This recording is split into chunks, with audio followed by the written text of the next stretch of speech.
Bos días a todos. Quero agradecer a organización por terse acordado de min para dar esta charla e tamén por terse acordado sobre todo do colar dos chaos, que é un dos grandes esquecidos da ourivería galega. Bueno, esta peza, localizada na Serra da Barbanza no ano 1893 e actualmente conservado no Museo Provincial de Lugo e pertencente na actualidade á colección Gil Varela, por algunhas destas extrañas paradoxas do destino, é unha peza que non adoita aparecer nunca nas publicacións dedicadas ao tema, xa que desde o punto de vista da ourivería prehistórica considerase como castreso, e dende o punto de vista da ourivería castresa considerase como prehistórico. Entón, normalmente é moi difícil atopalo, non ten ninguna monografía exclusiva dedicada a él, e normalmente aparece moi tangencialmente citado por os diferentes autores. Bueno, para falar do colar, o primeiro quizá é falar un pouco do que é a ourivería prehistórica. O gran problema que teñen as pezas de ouro é precisamente o feito de estar feitas en este material. O valor monetario que presenta o ouro fai esquecer que en realidade se trata de pezas arqueolóxicas como calquera outra. Entón, durante moito tempo se estudiaron como se formasen parte dunha especie de clase diferente, como se en realidade fosen pezas de arte ou outra cousa, realmente como xoias. Nos últimos anos estáse a intentar tratar as pezas de ourivería como que realmente son, como obxectos arqueolóxicos. Entón, a hora de tratar xa sean as dúas da Barbanza ou calquera outro obxecto, o primeiro que hai que ter en conta é que hai que ver a súa tipoloxía, a tecnoloxía para que están creadas e o contexto no que estas aparecen. A ourivería, bueno, creo que é un pouco que todos o sabemos, pero denominamos habitualmente ourivería o conxunto de técnicas que se aplican ao traballo do ouro e da plata. Con respecto á tipoloxía, é a liña de investigación que estudia formas, dimensións e factura dun obxecto e as contrasta con outros de características similares. Esta ciencia, bueno, por chamarle de alguna maneira, permite recoñecer, definir e clasificar as diferentes utilidades de útiles que aparecen nos xacementos arqueolóxicos. A hora de encarar o estudio tipolóxico dun obxecto, o material que usamos é moi básico, pois unha lupa de man, escalímetros, metros, as cámaras fotográficas, material de debuxo, podemos utilizar, pois eso, en vez de unha lupa de man, algo con maiores aumentos, pero bueno, é un primeiro achegamento á peza. A tecnoloxía analiza as técnicas de factura empregadas na produción dun obxecto. Estudia, polo tanto, os medios técnicos e os procedementos empregados na industria desde os seus orígenes. A tecnoloxía analiza as técnicas de facturas e resulta este estudio resulta necesario para realizarlo, someter aos elementos a métodos analíticos que permitan determinar con fiabilidade as técnicas empregadas na súa manufacturación. Para chegarnos á tecnoloxía, os métodos son un pouco máis complexos, pero tampouco moito máis. Fanse análisis con lupas binoculares, podense empregar técnicas como a radiografía. É moi importante utilizar análises metalográficos.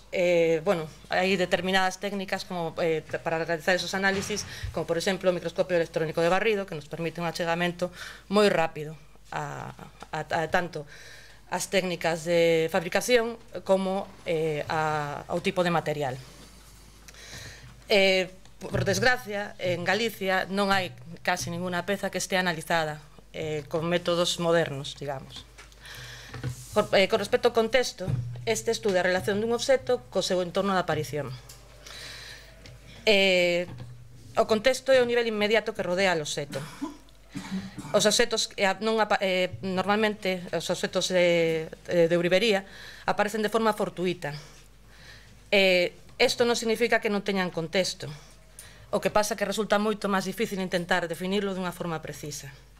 Para chegarnos ao contexto da aparición dunha peza, realizamos estudios bibliográficos, especialmente no caso das pezas de ourivería que apareceron moitas delas en momentos bastante remotos, hai unha especie de auxe na aparición das pezas de ourivería a finales do século XIX. É moi importante ir ás primeiras fontes que citan estes obxetos, a que nos poden dar un relato máis fiel da forma en que foron localizados.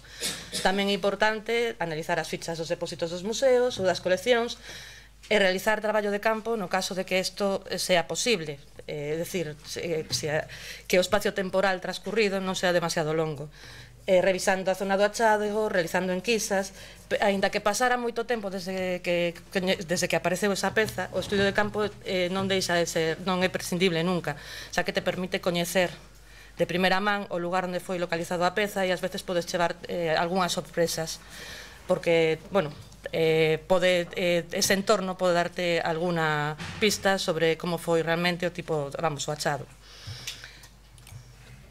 Bueno, bueno, a ver,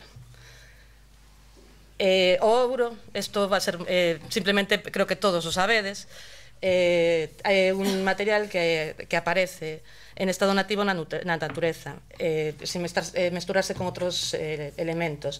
Polo tanto, resulta moi fácil de localizar e acceder a él. Os métodos básicos, pois eso, a extracción dos depósitos secundarios a través do bateo nos ríos, ou a outra posibilidade sería a minería, o sea, ir aos depósitos primarios, a aparición do mineral, pois eso, realizar excavaciones e intervenciones na súa búsqueda.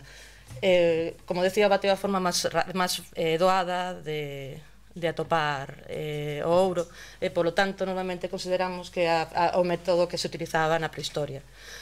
Na actualidade hai xente que sigue utilizando, hai oreanas que traballan aínda nos ríos galegos, e de feito incluso existe unha asociación de amigos do bateo que en plan deporte van a diferentes ríos con presencia áurea a realizar pois eso, sesiones de bateo como se fora cualquier outro tipo de deporte. Cal é o problema? Que non aparece unha gran cantidade de material, lóxicamente, e sobre todo, a cabo dun tempo o cauce está máis expoliado e aparece moito menos. Pero bueno, mentras que a minería te dá a seguridade da localización do metal. Bueno, vou facer un repaso moi rápido, basicamente visual, para que os acheguedes o que son as técnicas de traballo do ouro.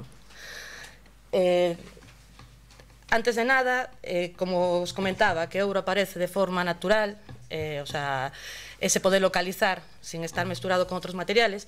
Moita xente pensa que ti colles unha pebeda de ouro e xa podes facer unha peza, e non é así. Sempre resulta necesario pasar por un primeiro proceso que te permita liberar as impurezas do material. Este proceso, pois eso, a forma máis doada sería aplicando calor, es decir, realizando unha primeira fundición, e outra posibilidade sería en pequenas cantidades mediante unha das técnicas de produción que sería o batido, é dicir, batendo esa pébeda hasta que se converta en unha lámina de ouro e carece de impurezas. Bueno, esta misma metodoloxía, o batido, é unha das técnicas que se utiliza habitualmente na prehistoria para a fabricación das pezas. O martelado para darlle forma, despois estaría a fundición, que é un proceso máis complexo, con molde ou a cera perdida, as técnicas decorativas, as máis sinxelas, repusado, estampillado, bueno, sabedes, cincelado, gravado, o estampado, as máis complexas, trefilado para a creación de fíos, a soldadura, a filigrana, o granulado, que estas técnicas normalmente aparecen de unha forma máis clara en momentos posteriores, as temos todas representadas en época castresa. Na prehistoria, bueno, na idade do bronce, no bronce final tenemos a entrada de alguna destas técnicas, pero son moi extrañas no noroeste da Península Ibérica. Chegamos ao contexto. Como estaba comentando antes, o contexto resulta moi difícil de definir na maior parte das pezas de ourivería do noroeste. De feito, tense creado unha especie de novo contexto que, bueno, creo que todos coñecedes as historias dos tesouros e dos mouros que están asociadas aos xacementos arqueolóxicos. Cando se recupera unha peza de metal, é como se ese contexto mítico fora transmitida a esa localización e aparecen uns novos mouros que serían os atopadores do tesouro.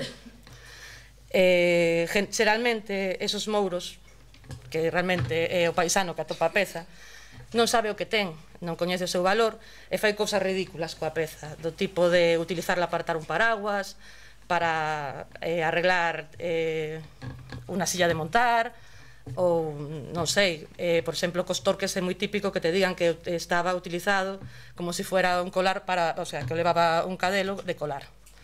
Entonces sempre chega o listo, xa sea o plateiro, o erudito, o coñecedor do valor do metal e o compra por 4 perras a este novo mouro.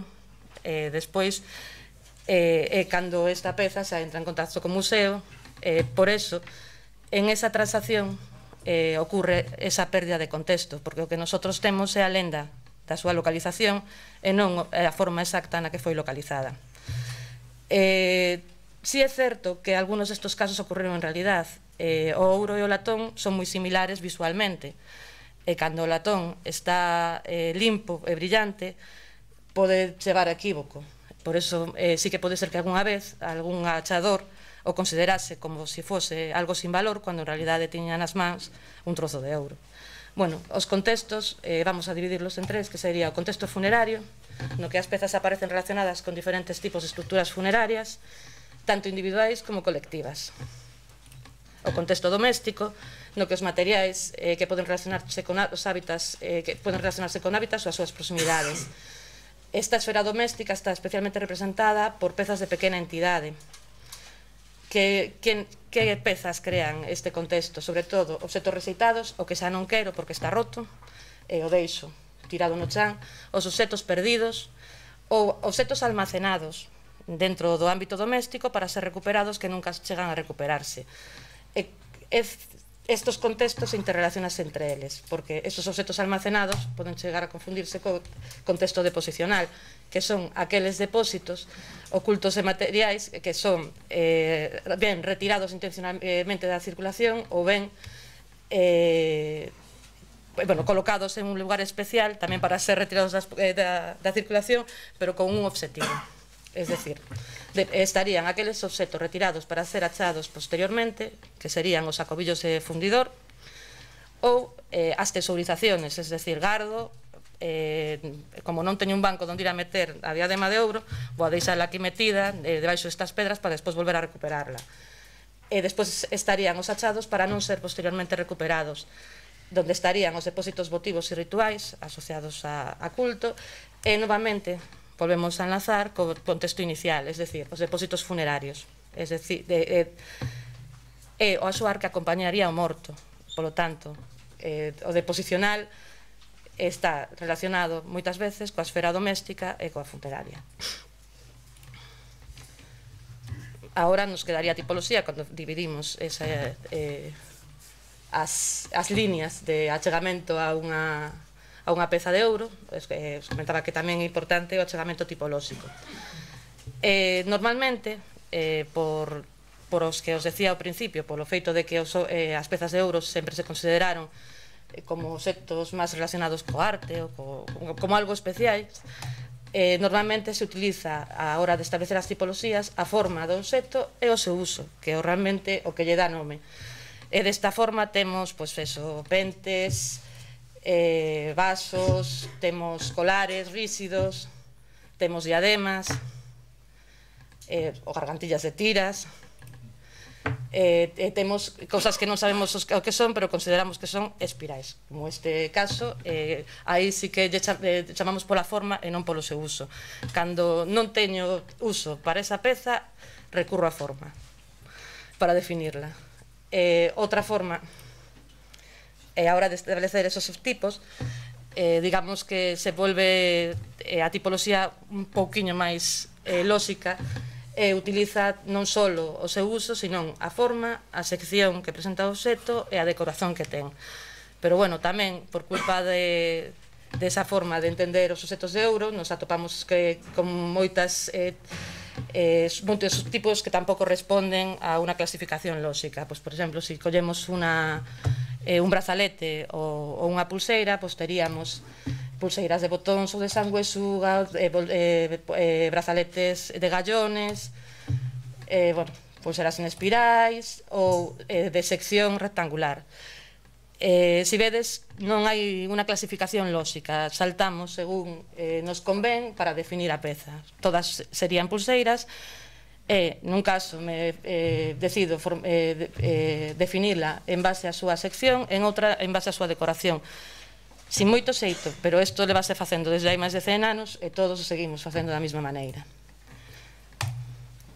En canto ás pezas aparecidas en Galicia, que a maior parte xa as coñeceredes, pero sempre a verdade que é chamativo porque existe un gran descoñecemento do ouro prehistórico. Realmente nos quedamos máis nos torques ou noutras pezas e non coñecemos a época, pois eso, que realmente dá máis o esplendor da orfebrería, porque únicamente nos quedamos cun dos achádegos que existen.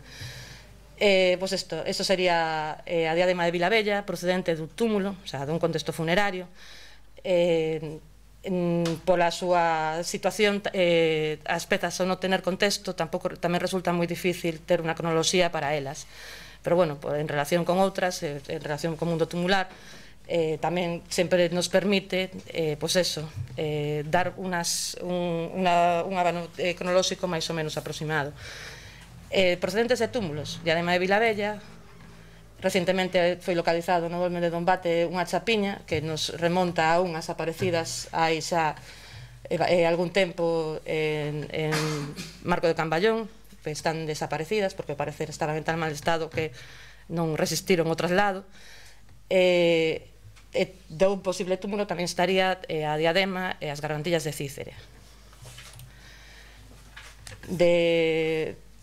Quizá de posicional, Monte dos Mouros.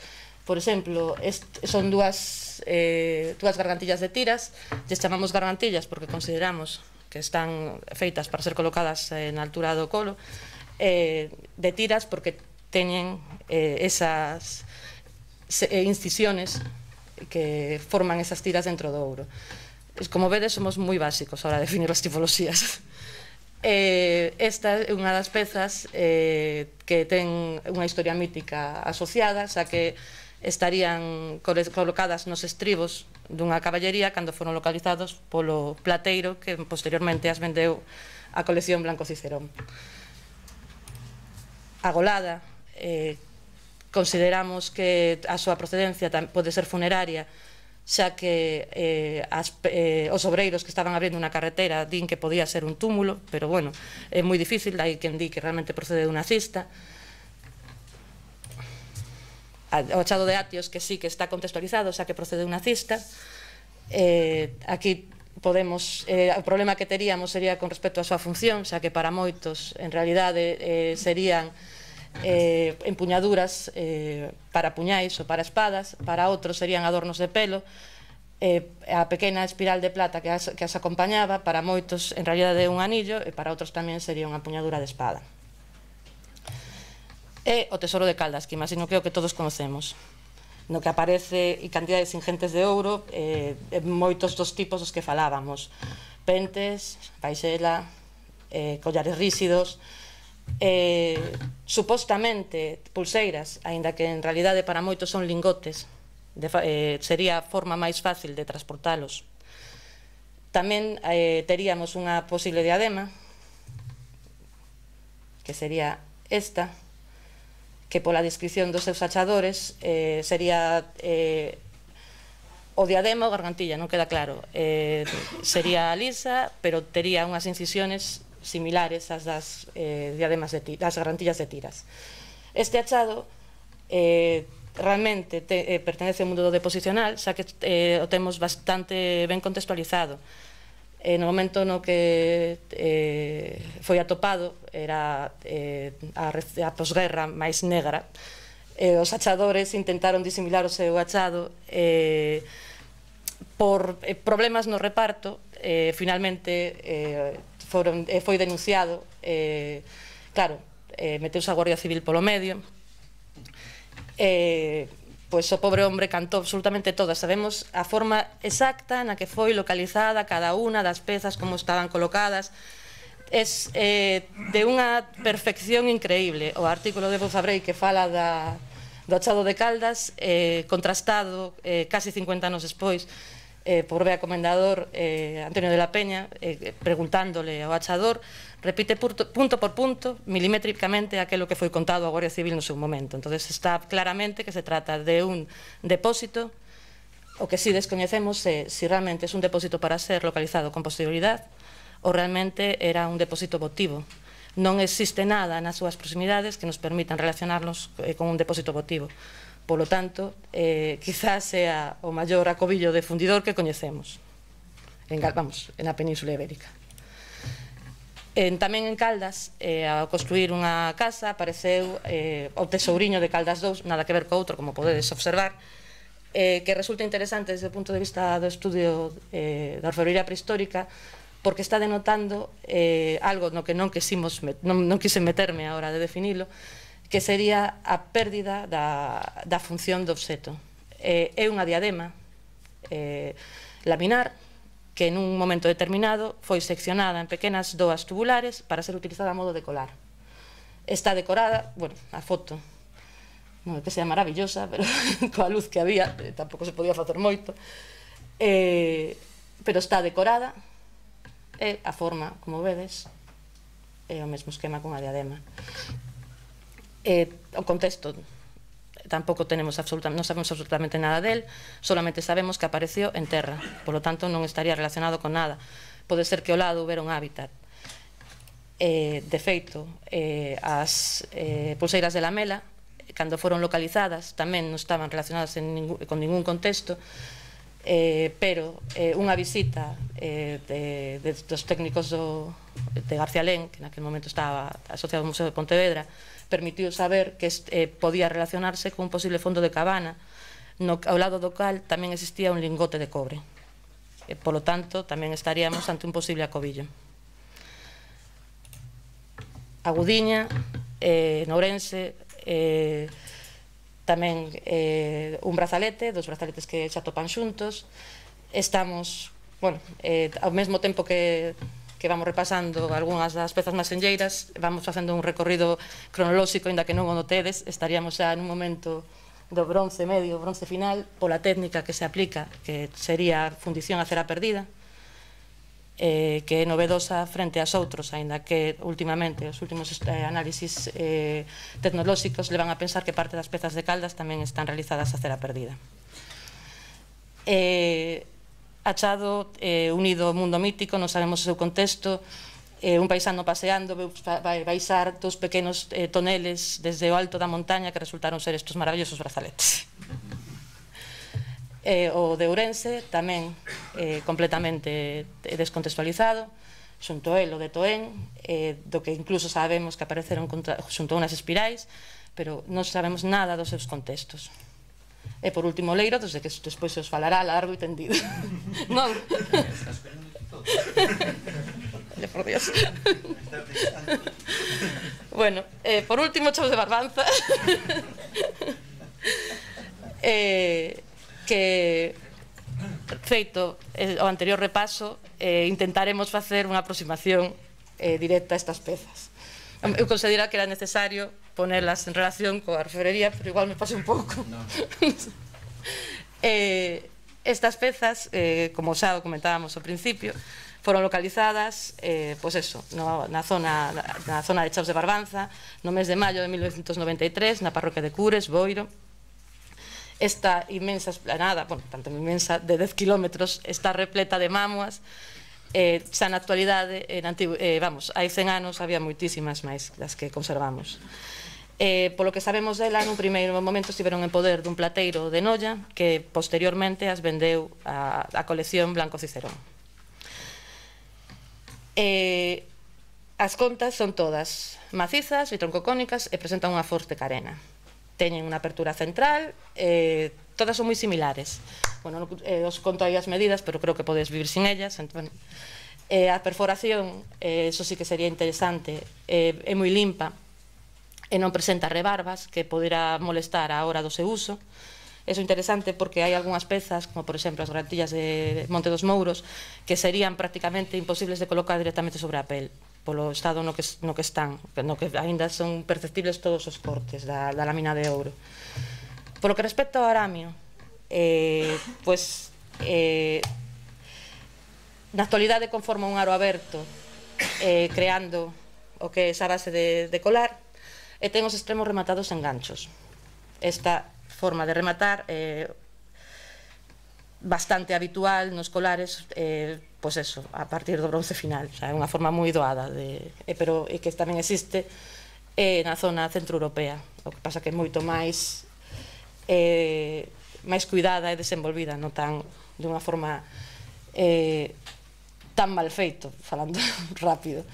A sensación que nos dá cando vemos este aramio é que realmente estamos ante unha espiral das habituais en contextos funerarios en toda a península ibérica, que foi desenrolada, e en nelas se engarzaron posteriormente as contas e se creou este bonito peche.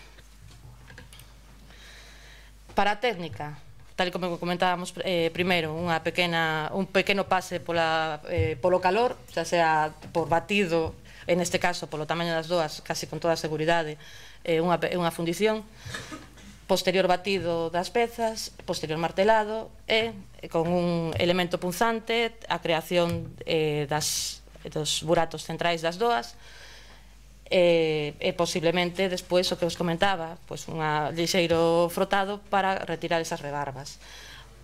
A forma de crear as incisións das doas nos remite a posibilidade de que este feito por frotación e que existese algún tipo de elemento rotativo para facelo máis fácil, pero tamén a man se podería chegar a hacer con máis esforzo, pois eso, ti colles un elemento punzante e vas sobre o ouro que é relativamente fácil e moldeable, o sea, vas facendo esa incisión.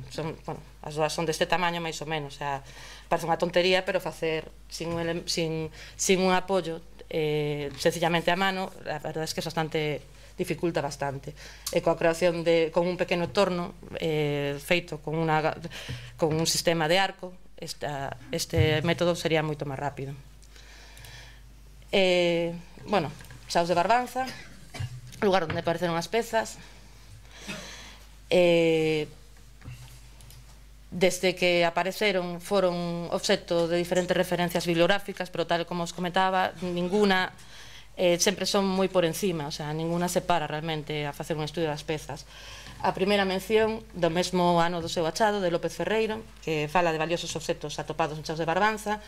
Villalmil é o primeiro que ve as pezas xa na colección Blanco Cicerón e comete varios errores, por exemplo, fala de 8 cuentas de oro en vez de 9, é o primeiro que o pon en relación cos colares galorromanos conservados no Louvre, é dicir, como un do celta, para facernos unha idea. En 93 García Romero intenta enderezar as cousas, a pon en relación coas túmulos que rodean a súa zona de aparición, pero Cuevillas, tras un primeiro achegamento onde ten en conta os túmulos, decide colocarlos dentro da tradición castresa. Unha vez que Cuevillas o coloca na tradición castresa, todas as posteriores menciones do colar son moi breves, casi sempre, unha vez que Cuevillas se sitúa, ninguén se interesa por elas e se consideran como castreso. Hai dous achegamentos a este colar que merecen a pena, uno non publicado de Luis Monteagudo, que fai unha pequena prospección, realmente vai en busca do contexto de aparición dos elementos, o que consigue atoparse o contexto mítico do que falábamos, donde hai un pobre señor que tiña o aramio do colar no seu poder e andaba por aí pola serra e se chegou un plateiro e o quiso comprar. E claro, o señor negábase a venderlo baixo ninguna circunstancia porque senón escarallaba o paraguas, porque non tiña con que pechalo. Isto realmente é o único que é capaz de sacar en claro Monteagudo da súa visita, que realmente colar vamos, o colar non existe como tal, sino que un achado de doas é un achado dunha espiral que en algún momento alguén decide convertir en un colar. Se parecen as doas da Barbanza aos colares articulares da Idade do Ferro? Aparentemente sí, nunha primeira mirada, pero se facemos unha segunda, vemos que as de Barbanza son doas vitroncocónicas, macizas, fabricadas por martelado, e non presentan ningún tipo de decoración. É importante o feito de que son macizas e son de ouro e que non presentan decoración. Con respecto ás doas vamos, da época da Idade do Ferro, ou castresas, aquí en Galicia, son doas vitrococónicas, tamén, como decíamos, son pezas sempre ocas. Por que? Porque o valor do ouro posiblemente cambiara nesos últimos 1000 anos. Están fabricadas casi sempre a cera perdida. Están decoradas con técnicas como o granulado, a filigrana, que falábamos anteriormente, que son bastante complexas, que requiren o coñecemento, pois eso, un coñecemento moito maior que a que podemos observar nas doas de Barbanza. Eso sí, as dúas son vitrococónicas, non hai ninguna duda, o parecido formal que presentan. Como se crea este colar? Aparecen varias doas de ouro na zona coñecida como Baos Chaos de Barbanza, aparece unha espiral de ouro en algún punto da Serra de Barbanza, xuntamos ambos elementos para que se parezcan aos galos romanos. Esta é a miña idea, pero se pode probar realmente que foi manipulado. Bueno, a primeira foto que temos do colar, que estaría aquí, podemos ver, por exemplo, o peche do que falaba hai un momento. Aquí o vemos en detalle e o vemos como está na actualidade. Sufriu esta manipulación, lóxicamente non ten por que non ter sufrido outras anteriores. A quen non lle importa doblar así un colar, non lle importa desenrolar unha espiral e facer algo bonito. Bueno,